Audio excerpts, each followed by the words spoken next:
గౌరవనీయులైన బ్రహ్మశ్రీ చాగంటి కోటేశ్వరరావు గారికి నా నమస్కారములు.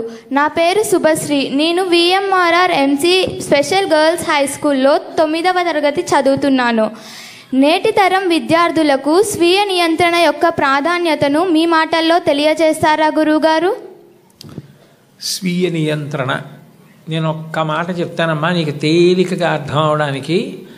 ఒక కారు ఉందనుకో, ఎందుకు వాడతాం? నేను నడిచి వెళ్ళడం చాలా కష్టం, ఎక్కువ దూరం అనుకుంటే తేలికగా సౌకర్యంగా వేగంగా వెళ్ళడానికి కారు ఎక్కుతాను. ఏమండి, ఈ కారు 60 కిలోమీటర్లు, 70 కిలోమీటర్లు, 100 కిలోమీటర్లు ఎంత దూరం ఎంత వేగం కావాలంటే అంత వేగంగా వెడుతుంది. ఆ వేగంగా వెళ్ళడానికి యాక్సిలరేటర్ అన్నది తొక్కితే చాలు, ఈ కారు వేగంగా వెడుతుంది. కానీ ఈ కారు మధ్యలో ఎక్కడైనా ఏదైనా అడ్డొస్తే ఆగడానికి మాత్రం సౌకర్యం లేదు, ఆగదు అన్నారనుకోండి, ఆ కారు ఎక్కుతారా? ఎక్కరు. వేగంగా వెళ్ళడం ఎంత అవసరమో, ఓ చిన్న పిల్లాడు తెలియక పరిగెడుతున్నాడు, స్కూల్ నుంచి వెడుతూ రోడ్డుకి అడ్డంగా పరిగెడుతున్నాడు, అప్పుడు నువ్వు కారు ఆపాలి. కారు ఆపడానికి బ్రేక్ లేకపోతే యాక్సిలరేటర్ ఒకటి ఉంటే ఉపయోగం ఏముంది? బ్రేక్ లేని కారు ఎలాంటిదో స్వీయ నియంత్రణ లేని జీవితం అలాంటిది. కొన్నిసార్లు ఏమి చాలాసార్లు తప్పు మనది తప్ప వస్తువులది కాదు. ఇవాళ పిల్లల విషయంలో చాలా ఘోరంగా ఉన్న విషయం ఏది అంటే సెల్ ఫోన్. సెల్ ఫోన్ తప్పేముంది? సెల్ ఫోన్ని ఆధారం చేసుకుని మీరు ఎవరిని అడగకుండా రూట్ మ్యాప్ పెట్టుకుని చక్కగా క్షేమంగా మీరు గమ్యాన్ని చేరుకోవచ్చు. మీరు ఏ విషయమైనా మంచి విషయం గురించి తెలుసుకోవాలి అనుకుంటే సెల్ ఫోన్లో చూడవచ్చు.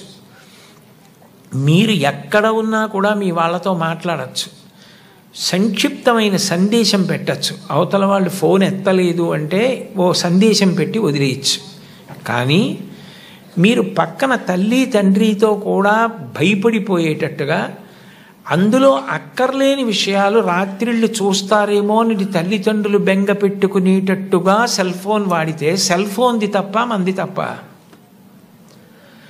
సెల్ ఫోన్ పట్టుకుని 2 వీలర్ మీద వెడుతూ చెవి దగ్గర జబ్బమికి మధ్యలో నొక్కి పెట్టి మెడ వంచి డ్రైవ్ చేస్తే సెల్ ఫోన్ది తప్ప మంది తప్ప? సెల్ ఫోన్ ఏం చేస్తుంది? ఒక మోటార్ సైకిల్ మీద ఒక తల్లి తండ్రి, వెనక 2 పిల్లలు, ముందు 2 పిల్లలు, 4 సంచులు తగిలిస్తే మోటార్ సైకిల్ తప్ప, తొక్కిన వాడిది తప్ప? ఎవరిది తప్పు? నేను పొద్దున్న కాకినాడ నుంచి విజయవాడ కారులో వస్తుంటే ఒక సన్నివేశం చూసి చాలా భయం వేసింది. ఒక ఆయన భార్య భర్త కూర్చున్నారు. భార్య గారి ఒళ్ళో చంటి పిల్లాడు ఉన్నాడు. ముందు ఓ చిన్న పిల్లాడిని ఆయన కూర్చోబెట్టుకున్నాడు. ఆ పిల్లాడు ఆయన చెయ్యిలా పెట్టుకుంటే ఈ చేతి మీదకు ఒరిగిపోయి నిద్రపోతున్నాడు.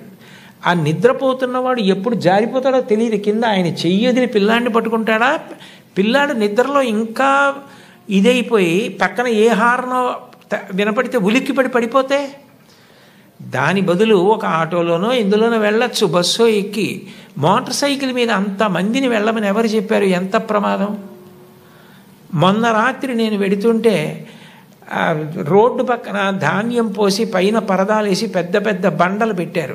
ఒక 2 వీలర్ అయినా ఆ బండ దూరంగా ఉండి చూసుకోకుండా గుద్దుకుని పడిపోయి ఒళ్ళంతా నెత్తురు కారుతోంది పాపం. ఎవరు చెప్తారు? ఇవన్నీ ఎవరు చెప్పాలి? ఎవరు చెప్పాలి? సెల్ ఫోన్ అలా వాడద్దని మీ అమ్మగారు నాన్నగారు నిద్ర మానేసి మీ పక్కన కూర్చుంటారా? ఒక వయస్సులో అక్కర్లేనప్పుడు సెల్ ఫోన్ ఎందుకు?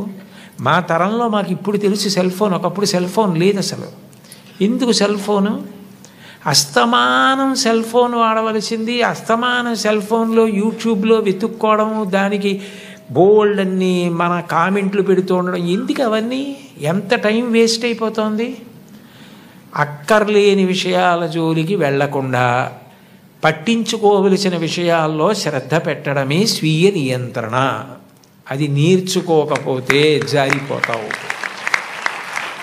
అదే స్వీయ నియంత్రణ. అది అవసరం కాదు, మరి అడుగడుగునా అవసరమే. అందుకే నేను అందరికీ అర్థమవుతుందని సెల్ ఫోన్ ఉదాహరణగా చెప్పాను, మిమ్మల్ని అనాలని కాదు నా ఉద్దేశ్యం. ధన్యవాదాలు గురువుగారు.